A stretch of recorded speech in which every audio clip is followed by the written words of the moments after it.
Hey y'all. Hey, I actually want to talk about Dark Crystal Age of Resistance for a bit because I've been reflecting on how it was, and I'm probably just going to repeat what other people have already said about it. But first of all, I'm going to make this video where I'm kind of singing its praises as a piece of art. And then later, I'll make a video where I talk about what I see in it that's symbolism, and other people have probably done the same. But my 2 cents on Dark Crystal Age of Resistance. My parents showed me the original Dark Crystal when I was a kid, and I thought it was alright. But as an adult, Dark Crystal Age of Resistance blew me away. And whenever it blew me away for two main reasons. Like, it has awards right now in my head. And it already had a really good award, which other people gave it, which is really sad that Netflix ain't doing the second season. That is a crying shame. I'm not necessarily going to assume foul play. Some of it could be that they honestly don't have the money, that it's expensive, and maybe they need to build up some money before they invest in it again. I hope they try to get the same talented crew that did such a good job with the first one on the second one. Give or take whatever additions to it. And I hope that, lightning can strike twice, because even though Dark Crystal Age of Resistance isn't exactly my cup of tea, it's such a high quality tea that it blew me away. I'm not much into cherry soda, but this cherry soda is so good. Wow. Wow, just by sheer awesomeness alone. And it's not even like this is fun, as in, oh my god. The thing is that Dark Crystal Age of Resistance shows no mercy. And in a good way, that means that it just constantly impressing you with things that kind of shocks your psyche. And the bad news, sometimes it means that maybe it needs to kind of slow down and let you sort of absorb what happened. But it kind of seems that the good outweighs the bad on that, and I think that some of it is subjective to taste rather than it is an objectively bad trope. But Dark Crystal Age of Resistance got an award, and I think it surely deserves it, and I also think it deserves a second season. Take note, Netflix. But what Dark Crystal Age of Resistance did to me was that it did two things very well. One, it was one of those versions of PG that was not just G. Like, nowadays, if you have Inside Out PG, it really doesn't need to be rated PG. Like, maybe a couple of jokes were just barely past G, but it really doesn't need to be rated PG. Sometimes people aim for ratings that really isn't appropriate content-wise because they know what's going to happen.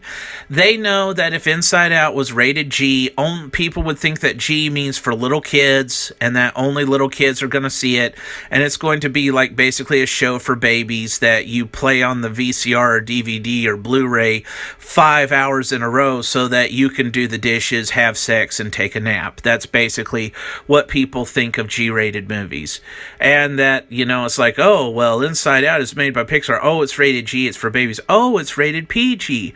Well, if it's like a Disney flick but with just a tiny bit of Simpsons humor, I, a teenager, a young adult, won't feel like a little bitch watching it. That's just how I see it. And then a lot of times there's, from my point of view, a lot of PG-13 movies that probably could have been a hard PG, but they like that sweet PG-13 rating because then somebody's like, I'm not a little kid, I'm a teenager, and maybe my parents won't let me watch R-rated movies, but if it's PG-13, okay, it's not insulting my intelligence. Or if you're a full-grown adult, it's like, yeah, I don't know if I want to watch that PG rated movie. That usually just means that it's family appropriate. Oh, PG-13, well, maybe I'm not too much of a bitch for enjoying this. So, yeah, that's how I see it. I'm not saying that's how I see things, but I'm saying there's more that goes into ratings than just how violent it is or how many swears it has.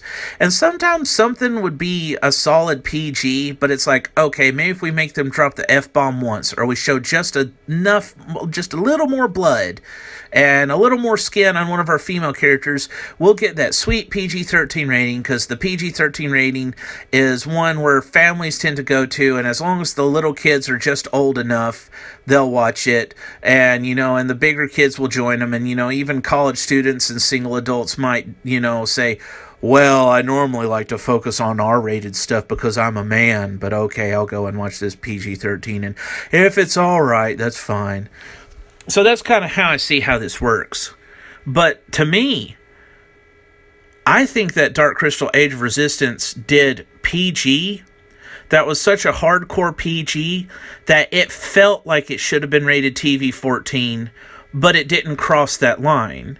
And what I'm saying is, there's nothing on there that's blatantly too violent for children, that's blatantly sexual or has bad language, but it's so serious, it's so dark, that it feels like it should be TV 14, but it didn't technically cross any lines, which can be a good thing or a bad thing. And the thing is that sometimes whenever it's a good thing, it doesn't mean that it's a movie that was really for adults, but it didn't cross any lines, so technically it's just rated PG and people thought that it was for kids. I feel that Ants is that way. You know that CG movie Ants that came out by DreamWorks ironically around the same time Bug's Life did? And it's like, this is kind of an adult cartoon. It's not dirty, it's just that it's like the themes are adult. And adult themes doesn't always mean sex, drugs, and rock and roll. It's just that it's like, you can tell that it's kind of aimed at adults. It's like it doesn't cross any lines. Kids can watch it, but besides the fact that it's a cartoon, I don't think kids are going to really get a lot of the themes there. These aren't controversial or objectionable or inappropriate themes, but yeah, like as a kid, you might get it, but it's not really for you. It's not really not for you, but it's like you're not really, it's not custom tailored for you, even though it's perfectly acceptable for you to watch it. I'll say this. I'm not saying that Dark Crystal Age of Resistance should have been rated TV 14. To its credit, it to me does what TV PG can be, meaning it's technically for children, but the themes can be so deep or so scary, it feels like it's TV 14. Not because any one scene was bloody or they said too many swear words, but just the feeling of it. It had the feeling of something that would, by today's standards, would be PG-13, but because it doesn't cross those lines, it's PG, and it's almost like it's trying to sneak in intelligence and make kids smarter. Because I've seen movies that are on the opposite end, to where it's technically R-rated, it's technically PG-13, but it's not mature. It just technically has some blood and some boobs and some bad words. But it's like, you may be for adults, but that doesn't make you for mature. Just because it's inappropriate for children doesn't make it mature. It's for audiences that are mature enough to handle the boobs, the blood, and the bad words, but it's still kind of a Saturday morning cartoon. It's just that kids can't watch it. No. And that's what I would think about some of the cheaper anime. Or anime sometimes does that on accident, because it's like, okay, I still like cartoons, but how can I be a grown-up? So that's kind of, but the thing is that with Dark Crystal Age of Resistance, it was a good PG.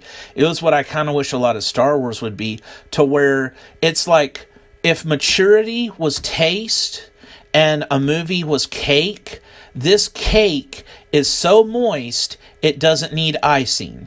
If icing is blood and boobs and bad words, but the moistness and the sweetness is maturity, then this is a cake that's so moist, it's like, maybe icing might make it better, but it may actually be better not to have icing.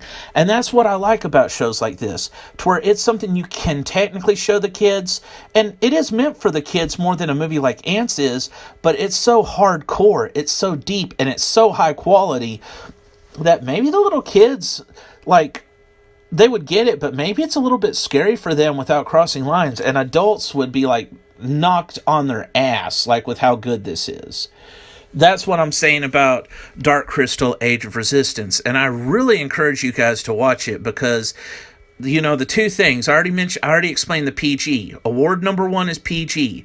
Award number 2, I have never seen a movie with Muppets that made me take it that seriously. It's kind of like, how cartoons had a stigma, that it's like, even though there are cartoons for adults, whether they're trying too hard to be for adults and they're really just babyish with blood and boobs and bad words, or if they actually are kind of mature but it's hard to recognize, there's that stigma with cartoons, although it's getting better now. This is actually something that I have never seen a movie with puppets that made me take it that seriously. Like, if there's a movie with puppets, it's usually either for little kids, or if it's adults, it's satire. No, no, no. This is technically for all audiences, and it's technically available to the lowest common denominator age-wise, kids. I didn't mean that in a bad way, kids. If any kids are listening, I didn't mean that in a bad way. I didn't mean low, like in quality, but like on the totem pole of what you can watch. But the thing is that this is like, I have never been tempted to take anything with Muppets and puppets this seriously. I took this show more seriously than the original Star Wars. I'm not saying I liked it more than the original Star Wars or less. I'm just saying I took it seriously. Usually whenever you see Muppets, it's either for little kids, or if it's for adults, it's going to be some kind of ironic satire. No, I didn't have to try. When I sat there and watched this show, I'm like, shit.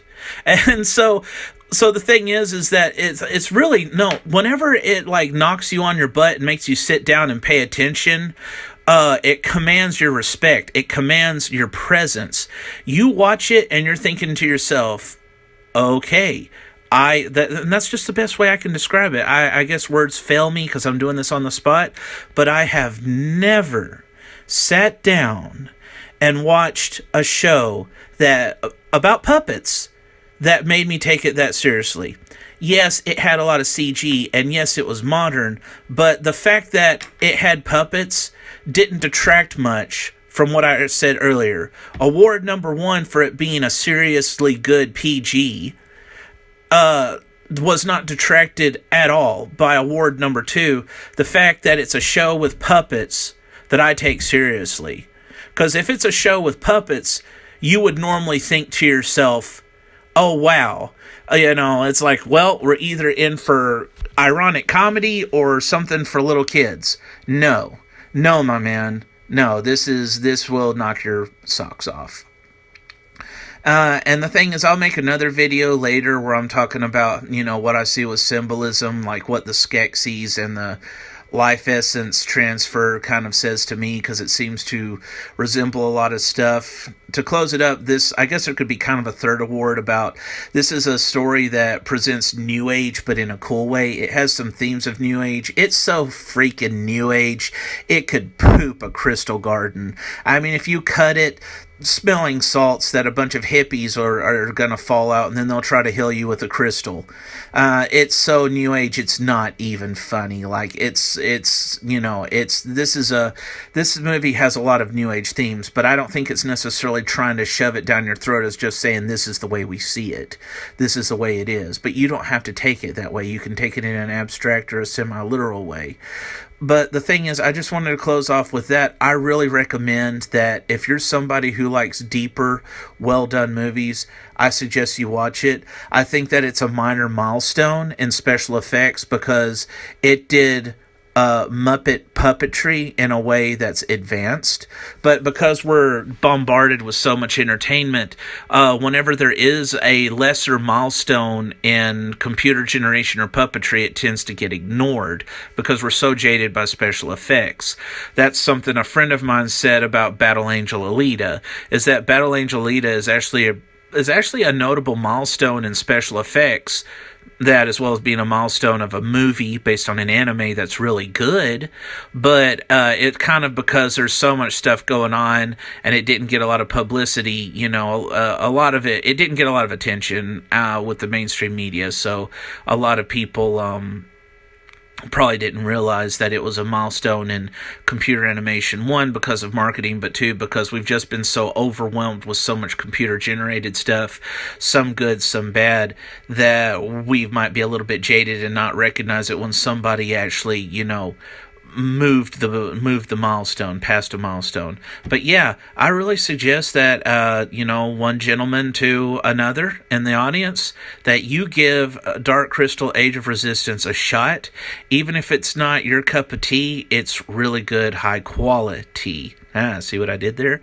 So yeah, give it a shot. Watch it. It deserves respect, because even if you're not into fantasy and Jim Henson, if you can appreciate quality, if you can appreciate something that doesn't insult your intelligence at all, even if it's sometimes at breakneck speed, it makes total sense.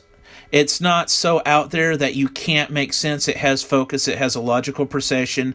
So even though it's very fantastic, you don't feel like you're flying all over the place. You feel like you're going at breakneck speed at times, but it's there's an order, there's a structure to it. I really recommend you watch this because I think it's like three milestones.